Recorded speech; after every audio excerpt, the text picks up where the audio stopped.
가난은 내게 절약이 아니라 숨죽임이었다. 밥값보다 감정값이 더 무서워서 늘 움츠려 살았다. 결혼을 앞두고 백화점 예물 코너에서 엄마는 가장 비싼 반지를 가리켰다. 돈은 쓰라고 있는 거야. 내 아들 결혼인데 뭘 아끼겠니? 그 말 한마디에 무너졌다. 엄마는 평생 아껴서 나를 지켜낸 사람이었다. 그리고 그날 나는 처음으로 깨달았다. 사랑은 꼭 말로 하지 않아도 된다는 걸.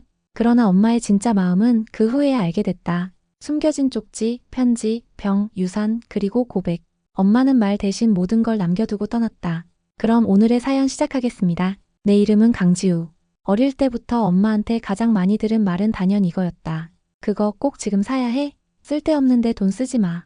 그 돈이면 라면이 몇 개인데. 문제는 이게 반복되다 보면 나중엔 뭘 사고 싶다는 생각 자체가 사라진다.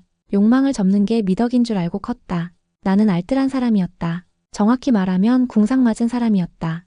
우리 이번엔 편의점 말고 카페 가면 안 돼? 예전에 만났던 여자친구가 그렇게 말했을 때 나는 무심코 이렇게 말해버렸다. 카페 가면 커피 하나에 5,000원이야. 집에서 타 마시자. 그 말을 한 내가 그 사람 눈앞에서 얼마나 촌스럽고 쪼잔하게 보였을지는 상상도 안 됐다. 그 뒤로 그녀는 나와의 거리를 점점 멀렸다. 그러다 지금의 아내를 만났다. 내가 40을 넘긴 바로 그해 봄이었다. 고백하자면 처음엔 기대하지 않았다. 어차피 난 매력이 없으니까. 뭘 해도 돈부터 계산하는 사람을 누가 좋아하겠냐고. 그런데 그녀는 내게 이렇게 말했다. 오빠는 안 써도 괜찮은 사람이야. 근데 너무 안 쓰면 내가 오해하긴 해. 그 말이 이상하게 오래 남았다. 결혼 준비를 하게 됐을 때 나는 아찔했다. 예물? 예단? 백화점? 그 단어들만 들어도 머리가 지끈거렸다. 솔직히 내 마음속엔 딱 하나의 공포가 자리 잡고 있었다. 엄마가 혹시 반지 보러 같이 가자고 하면 어쩌지? 엄마가 제일 싼 반지 고르면 와이프 앞에서 너무 창피할 텐데 그러다 정말 그 일이 벌어졌다. 어머니가 예물 고르러 같이 가시겠다고 한 거다. 백화점 명품관. 빛나는 유리 진열대 앞에 어머니는 말없이 섰다.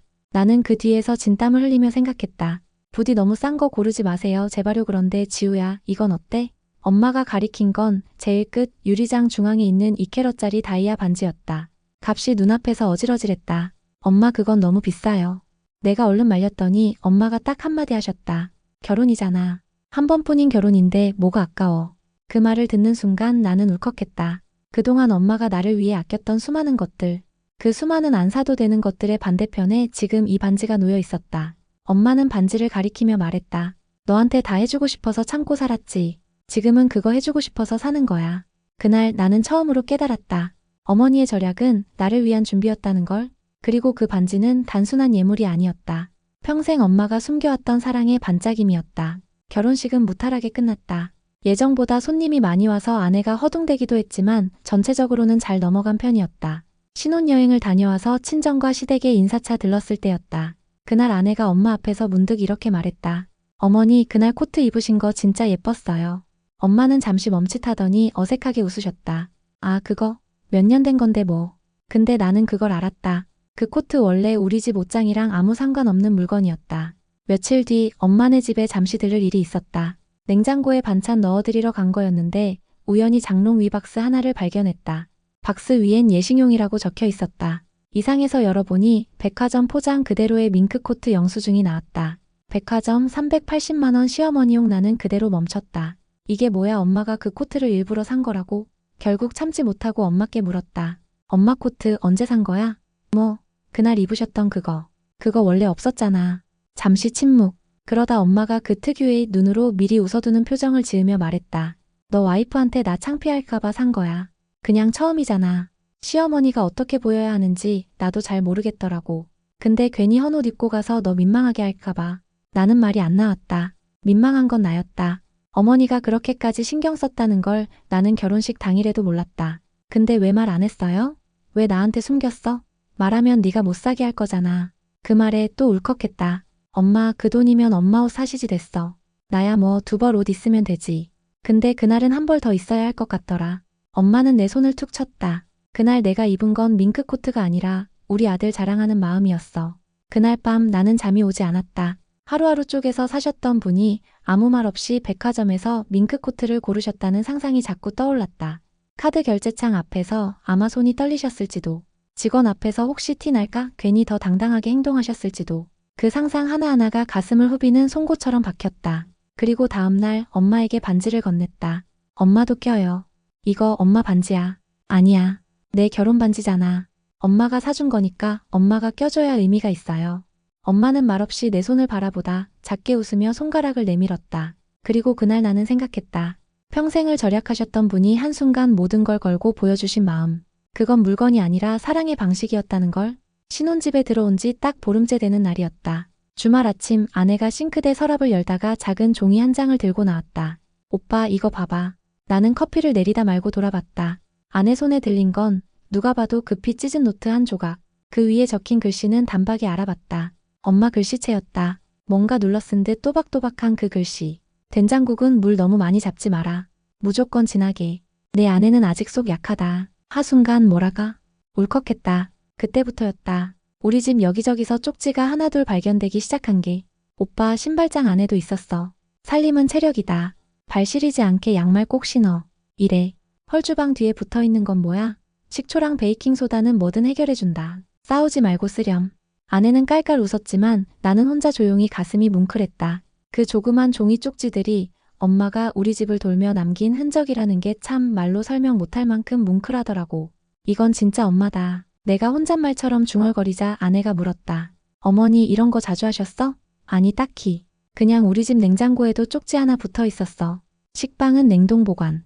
전기세 아깝다. 이런 거. 아내가 웃었다. 나는 그 웃음이 참 좋았고 또 한편으론 미안했다. 엄마는 쪽지로밖에 표현할 줄 몰랐던 사람이라는 걸 나는 이제야 알아버렸으니까.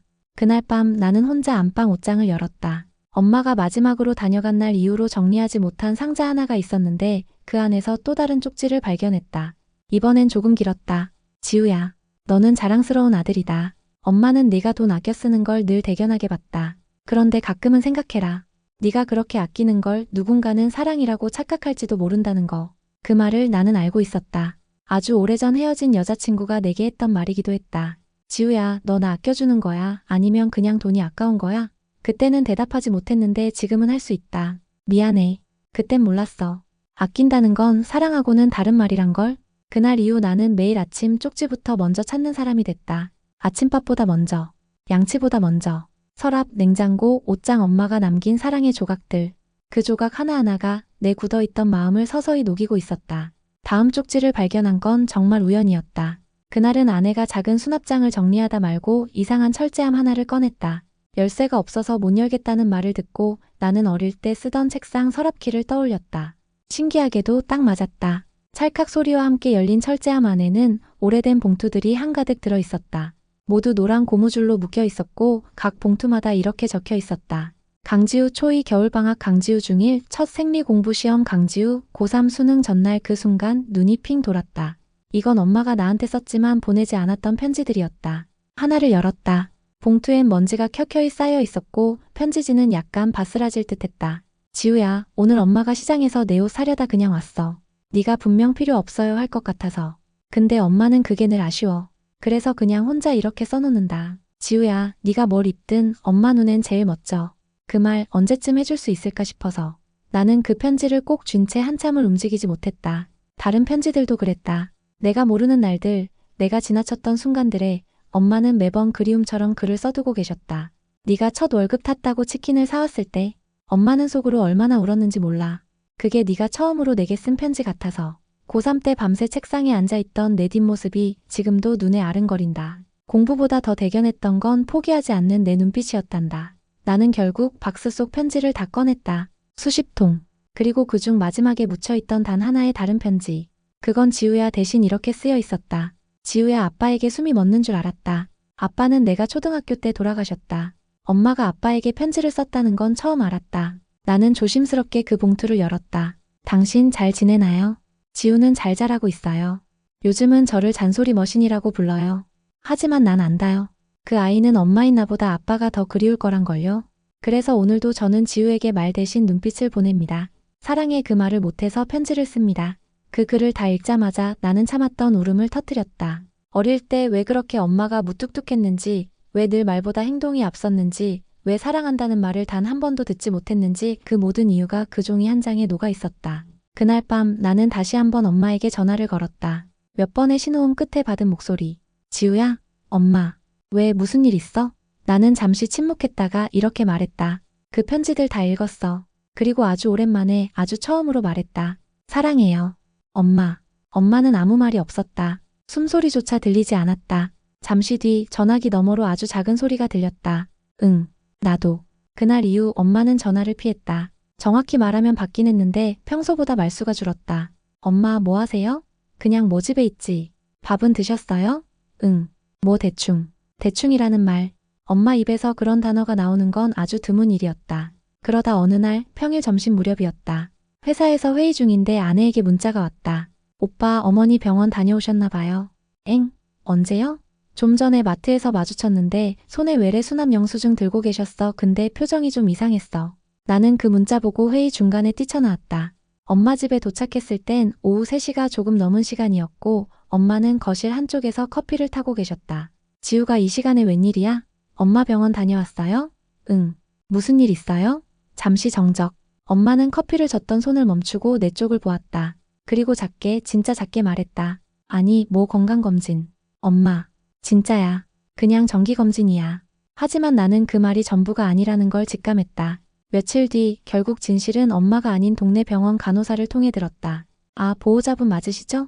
최근 검사 결과에 이상 소견이 나와서 정밀검사 요청드린 건데 어머님이 자식 바쁜데 알리지 말라고 하셨어요.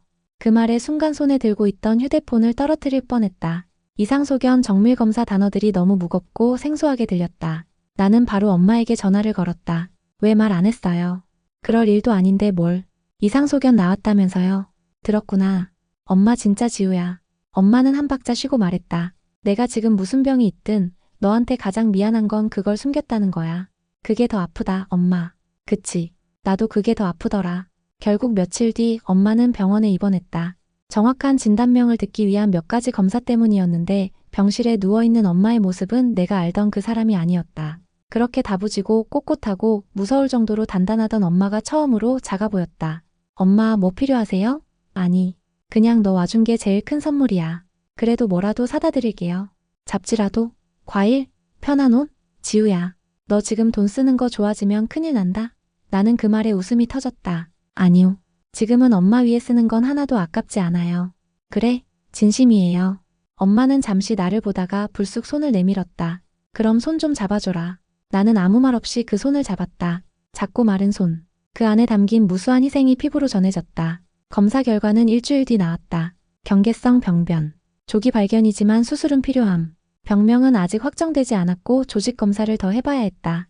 의사는 최대한 조심스럽게 설명했지만 그 말 끝에 살짝 맺힌 단어 하나 악성일 수도 있습니다. 그 순간 나는 숨이 멎는 것 같았다. 엄마는 그날도 담담했다. 지우야, 이거 수술만 하면 괜찮대. 엄마 진짜 괜찮아요? 겁 안 나요? 겁? 많이 나지.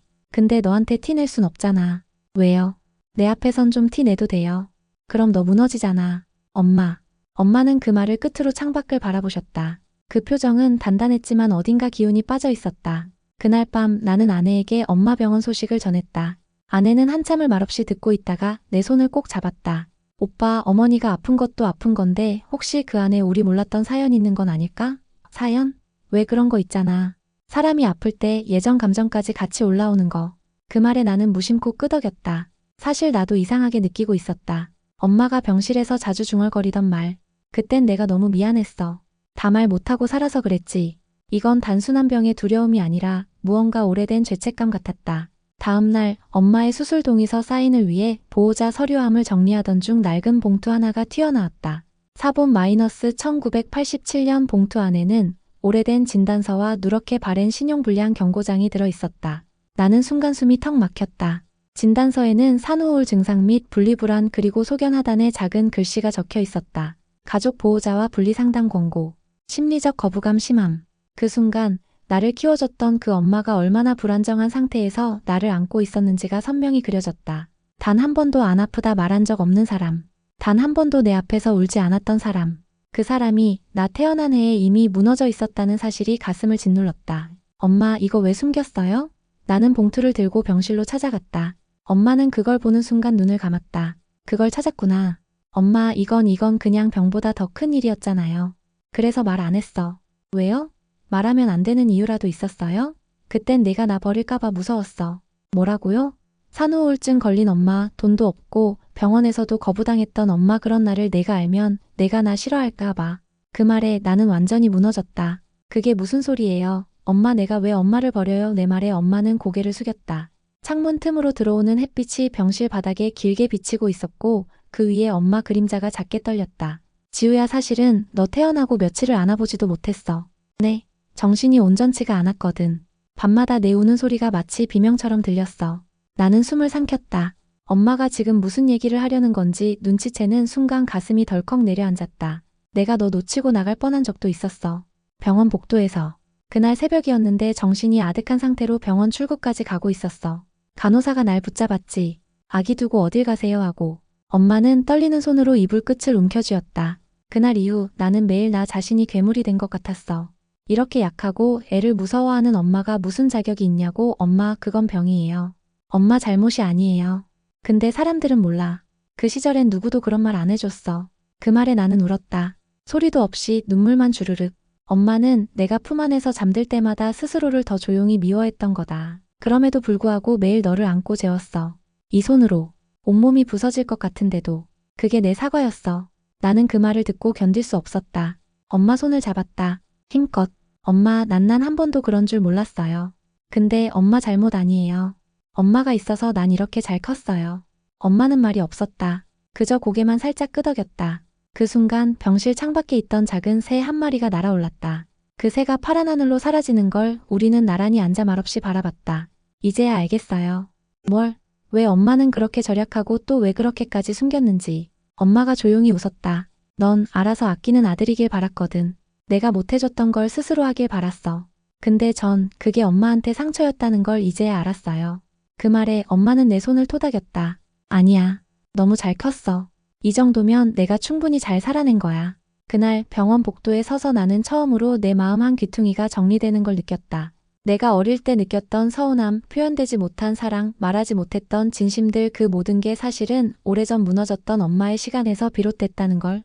나는 이제 그 시절 엄마를 미워하지 않기로 했다. 이해하진 못해도 사랑해주기로 했다. 엄마의 수술 날짜가 확정됐다. 2주 뒤 오전 8시 첫 수술 스케줄. 의사는 다행히 초기에 발견됐고 수술 후 예후도 나쁘지 않을 겁니다 라고 말했다. 그 말에 안도하면서도 어딘가 모르게 마음이 무거웠다. 어머니가 수술대에 눕는다. 그 사실 자체가 낯설고 두려웠다. 수술 전날 가족들이 병실에 모였다. 나와 아내, 작은 이모, 그리고 외삼촌. 누나 겁은 안 나요? 외삼촌이 물었다. 엄마는 씩 웃으며 말했다. 겁나지. 근데 무섭다고 안 할 순 없잖아. 그 말에 분위기가 잠시 조용해졌다. 그 침묵을 깬 건 작은 이모였다. 언니 수술 끝나고 나면 우리가 김포집 정리 좀 할까 해요. 혼자 그 큰 데서 어차피 불편하잖아. 엄마는 말없이 창밖을 바라봤다. 그리고 아주 조용히 말했다. 그 얘긴 수술 끝나고 하자. 그날 저녁 아내와 나는 병실에 조금 더 남았다. 엄마는 아내에게 이런저런 요리 이야기를 했다. 된장국은 언제 끓이면 제맛인지, 깻잎은 어떻게 절이면 밥 반찬이 되는지 아내는 메모장 꺼내 들고 받아 적었고 그 모습을 보는 내 마음은 묘하게 뭉클했다. 엄마가 이렇게 말이 많은 사람이었나? 이상할 정도로 평화로웠다. 그러다 엄마가 내게 조용히 말했다. 지우야, 혹시 수술 끝나고 못 깨어나면 엄마. 아니, 그냥 들어봐. 그럴 일 없겠지만 혹시나 그렇다면 네가 장례는 간단하게 해줘. 내가 평생 아끼며 산 이유는 내 장례식 크게 하자는 게 아니었으니까. 그 말에 나는 결국 터져버렸다. 그런 말 하지 마요 제발 좀 아들아. 엄마가 손을 내게 얹었다. 넌 이미 내 인생에서 제일 큰 자랑이야. 이 다음은 너를 더 안 아프게 하는 게 내 몫이야. 그날 밤 집에 돌아오는 길. 아내가 조용히 내 손을 잡았다. 오빠, 우리 엄마도 그랬어. 뭐가? 병원에 누워있을 때 자식한테 부담 주기 싫다며 계속 웃었어. 근데 자식 입장에선 그게 더 아프더라. 나는 아무 말도 하지 못했다. 머릿속에는 엄마 없이 사는 시간이라는 상상이 너무 낯설고 두려워서 그 상상이 현실이 되지 않기만을 간절히 바랄 뿐이었다. 수술 당일 아침. 해는 떴지만 병실 창밖은 온통 회색빛이었다. 이상하게 흐렸다. 날도 쌀쌀했다. 엄마는 새벽 5시에 일어났다. 아무 말 없이 머리를 빗으셨고 백화점에서 사두었던 분홍색 수면 양말을 조심스럽게 꺼내 신으셨다. 엄마 양말 신어요? 응. 수술실이 춥대잖아. 그 대답이 괜히 먹먹했다. 엄마가 아닌 환자로 보이는 순간이었으니까. 7시 10분. 이름이 불렸다. 강순희 환자 보호자 되시죠? 수술실로 이동하겠습니다. 엄마는 말없이 침대에 누웠다. 간호사가 침대를 밀기 시작했고 나는 그 곁에서 발걸음을 맞췄다. 엄마, 저 금방 따라갈게요. 수술 끝나면 바로 볼 수 있어요. 지우야. 엄마가 마지막으로 날 불렀다. 나 꼭 다시 올게. 그 말이 도무지 평범한 약속처럼 들리지 않았다. 수술실 앞. 나는 어머니가 밀려 들어가는 자동문을 끝까지 바라봤다. 문이 닫히는 찰나 엄마가 손을 들었다. 쥐어 보인 건 내가 어릴 적 만든 플라스틱 열쇠고리였다. 엄마 지우 초등학교 4학년 때 만들었던 그걸 엄마는 아직도 갖고 있었던 거다. 그걸 보자마자 내 다리는 주저앉을 뻔했다. 수술 대기 시간 3시간. 나는 대기실 한쪽에서 꼼짝도 못하고 앉아 있었다. 아내는 옆에서 조용히 휴대폰으로 시간 체크를 했고 작은 이모는 무릎에 성경책을 올려놓고 눈을 감았다. 나는 아무 생각이 들지 않았다. 그냥 손톱을 뜯고 또 뜯었다. 왜 이렇게 시간이 안 가지? 왜 이렇게 숨이 막히지? 왜 하필 우리 엄마야? 그 순간 의사 가운을 입은 사람이 다급하게 수술실에서 나왔다. 강순희 환자 보호자분? 심장이 철렁했다. 네, 저예요. 무슨 일? 지금 출혈이 예상보다 많아져서요. 수혈 동의서에 추가 서명 필요합니다. 출혈이요? 예. 수술 중 예상하지 못한 혈관 위치가 있어서 지혈이 어려워졌습니다. 가능성은 낮지만 혹시라도 대비 차원입니다. 그 말에 온몸에서 피가 쫙 빠졌다. 나는 종이를 들고 손을 떨며 사인했다. 수혈 동의서 위험성 설명에 동의함 사인하는 동안 손가락 마디마디가 얼어붙는 것 같았다. 도장이 번졌다. 사인선이 삐뚤었다. 그게 지금의 내 마음이었다. 그 뒤로 다시 1시간. 그리고 또 30분. 의사가 다시 나왔을 때 나는 눈을 감았다. 보호자분, 다행히 수술 마무리 잘 됐습니다. 출혈은 조절됐고 지금 회복실로 이동 중입니다. 그 말을 들은 순간 나는 병원 복도에서 그대로 무너져 주저앉았다. 괜찮은 거죠? 예. 지금으로선 큰 문제는 없습니다. 회복하는 동안 조금 지켜보면 될 것 같아요. 나는 아내 어깨에 기대어 소리 죽여 울었다. 살았구나, 엄마가 다시 돌아왔구나. 그 당연한 사실 하나가 왜 이리도 기적처럼 느껴졌는지. 회복실에서 마주한 엄마는 아직 눈을 뜨지 못했지만 숨소리는 일정했고 두 손은 따뜻했다. 나는 그 손을 쥐며 조용히 말했다. 엄마 약속 지켰네요. 진짜 다시 와줘서 고마워요.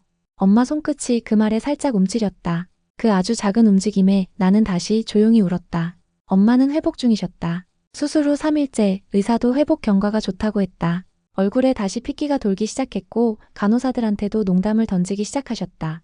아이고, 이런데 누워있으니까 공주된 기분이네. 밥도 갖다 주고 간식도 있고. 아내는 그 말을 듣고 웃었지만 나는 웃지 못했다. 왠지 모르게 엄마가 일부러 괜찮은 척을 하고 있다는 기분이 들었으니까. 회복 중이던 어느 날 작은 이모가 병실로 찾아왔다. 언니, 나중에 좀 할 말 있는데. 응, 뭔데? 지우 앞에선 좀 그렇고 나중에 따로. 엄마는 말없이 고개를 끄덕였고 나는 그 분위기가 왠지 불길했다. 그 뒤로 작은 이모는 나를 피하듯 행동했고 심지어 내가 병실에 오면 먼저 자리를 떴다. 며칠 후 아내가 조심스럽게 말했다. 오빠, 혹시 어머니 앞으로 뭐 남겨둔 거 있으세요? 갑자기 그건 왜? 요즘 작은 이모 말투가 좀 이상해서. 병실에서 혼자 어머니랑 얘기하다가 그건 너무해라던가 아들이라고 다 가지는 거 아니야 이런 말 들었거든. 그 말을 듣고 나는 뒤통수를 맞은 것처럼 멍해졌다. 아들이라고 다 가지는 거 아니야. 그건 분명 유산 이야기였다. 다음 날 엄마가 잠든 사이 작은 이모가 병실에 다시 찾아왔다. 그녀는 나를 힐끔 보더니 고개를 내저었다. 지우야, 우리 잠깐만 얘기하자. 복도 끝 벽에 기대서 작은 이모가 조용히 입을 열었다. 언니가 예전에 너한테만 집문서 넘겨놨더라. 네, 김포집. 언니 명의였잖아. 작년 가을에 조용히 내 앞으로 명의 이전했다더라. 나는 말을 잇지 못했다. 그거 알았어? 난 어제 처음 들었어. 근데 그거 너무한 거 아니냐. 작은 이모, 전 그런 얘기 전혀 못 들었어요. 그러니까 더 이상하지. 넌 모른다 하고 언니는 벌써 넘겨놨고 우린 뭐야. 언니 혼자 낳은 자식 아니잖아. 그 말에 나는 숨이 턱 막혔다.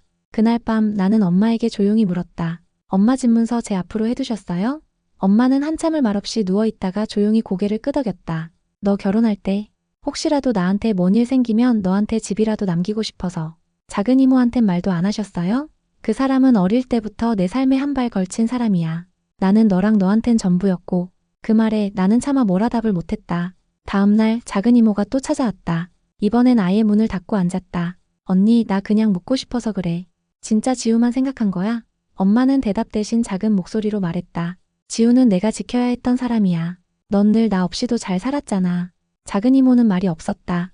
잠시 침묵이 흘렀고 그 침묵 끝에 문득 울컥한 듯 말했다. 언니가 그렇게 말하면 난 뭐가 돼. 그날 이후 병실 안의 공기가 조금씩 바뀌었다. 엄마는 점점 더 말이 줄었고 작은 이모는 연락을 끊었다. 나는 둘 사이에서 무겁고 날카로운 칼날을 걷는 기분이었다. 엄마가 돌아오셨지만 가족이라는 울타리는 어쩌면 조금씩 금이 가고 있었다. 엄마가 퇴원하신 날 집안 분위기는 무겁게 가라앉아 있었다. 김포집 거실에는 작은 이모, 외삼촌, 그리고 나와 아내까지 4사람이 모여 앉아 있었다. 누가 먼저 입을 열까 서로 눈치만 보던 그때 작은 이모가 마침내 말했다. 언니, 그냥 솔직하게 말해봐. 지우한테만 다 넘긴 거야? 엄마는 말없이 뜨거운 차를 한 모금 마셨다. 그리고 조용히 담담하게 입을 열었다. 응, 지우한테 넘겼어. 근데 그게 다는 아니야. 그 순간 모두의 표정이 굳었다. 무슨 말씀이에요? 내가 물었다. 엄마는 서랍장에서 작은 봉투 하나를 꺼내왔다. 그 안에는 또 다른 등기 서류와 통장 사본이 들어 있었다. 이건 서울의 오래된 빌라 한 채. 내 이름으로 돼 있어. 그건 너희 외삼촌이랑 작은 이모 이름으로 나눠놨어. 작은 이모가 말문이 막힌 듯 고개를 들었다. 그걸 왜 이제야 말해? 그냥 사람 마음이라는 게 그래. 가장 많이 안아주고 싶은 사람한텐 미리 줘야 안심이 돼. 그렇다고 남은 사람 손 놓은 것도 아니야. 그럼 왜 난 몰랐는데? 네가 평생 나랑 등 돌리고 산 것도 아냐? 필요할 땐 말없이 와서 도왔고 멀리서도 날 챙겨줬지. 그게 내 방식이었고 난 그걸 안 봐도 알았어. 그 순간 외삼촌이 조용히 입을 열었다. 나는 괜찮아. 사실 그 집도 고물상 수준이고 우리가 지금 이 나이에 뭘 바랄 게 있겠어. 작은 이모는 여전히 씁쓸한 표정이었지만 아무 말도 하지 않았다. 엄마는 나를 향해 고개를 돌렸다. 지우야. 네, 엄마. 나는 너한테 집 준 게 아니라 내 마지막 시간을 부탁한 거야. 무슨 말이에요?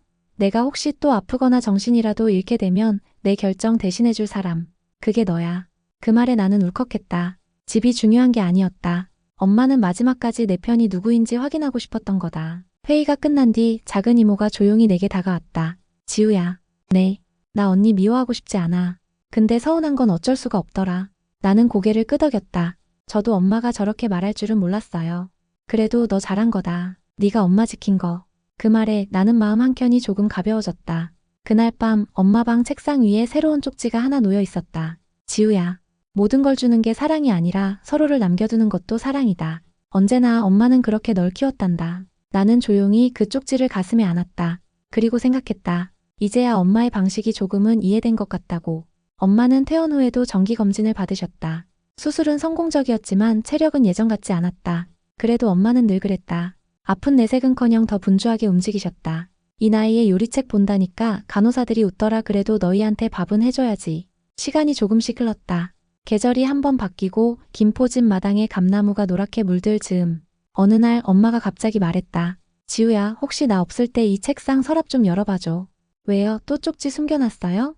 그럴 수도 있고 아닐 수도 있고 그날의 대화는 가볍게 흘렀지만 나는 괜히 그 서랍을 자꾸 바라보게 됐다. 그리고 그해 겨울. 엄마는 감기 몸살로 입원했다가 갑작스레 심장마비로 우리 곁을 떠나셨다. 너무 갑작스러워서 나는 며칠간 멍한 상태로 장례를 치렀다. 정신을 차려보니 엄마는 이미 유골함에 담겨 작은 절 한쪽에 놓여 있었다. 엄마가 말한 그 서랍을 연 건 49제가 지난 어느 날 오후였다. 서랍 깊숙한 곳 베이지색 봉투 하나가 놓여 있었다. 지우에게 봉투를 여니 한 장의 편지와 사진 한 장이 들어 있었다. 사진 속엔 엄마가 나를 업고 있는 모습, 눈밭 위에서 활짝 웃고 계셨다. 그 뒷면엔 이렇게 적혀 있었다. 지우 2살 때, 이날 세상에 처음으로 내가 살아도 되는구나 싶었다. 나는 편지를 꺼냈다. 그리고 눈을 감고 읽었다. 지우야, 너를 키우는 내내 나는 늘 죄책감과 후회로 살았단다. 한 번도 좋은 엄마가 아니었던 것 같아서. 한 번도 따뜻하게 안아주지 못한 것 같아서. 근데 너는 내가 주지 못한 것까지 스스로 만들어내더라. 절약하는 법도 사랑을 나누는 법도. 그런 너를 보며 나는 내가 어쩌면 잘 살아왔을지도 모른다는 생각을 했단다. 지우야, 내가 너한테 마지막으로 남기고 싶은 건 집도 아니고 돈도 아니고 그냥 이 말이야. 엄마는 너를 너무 많이 사랑했어. 나는 편지를 품에 안고 오래오래 울었다. 이제야 비로소 그 사랑한다는 말이 가슴에 들어왔다. 어릴 적 듣지 못했던 한마디. 늘 계산기처럼 숫자에 갇혀있던 말들 속에 숨어있던 진심.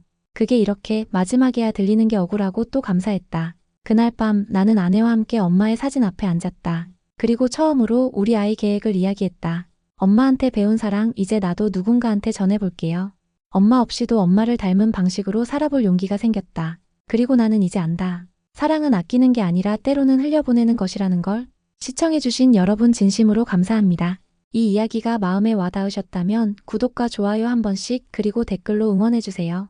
여러분의 응원은 더 좋은 이야기로 돌아옵니다. 지금까지 미소한줌 이야기였습니다. 감사합니다.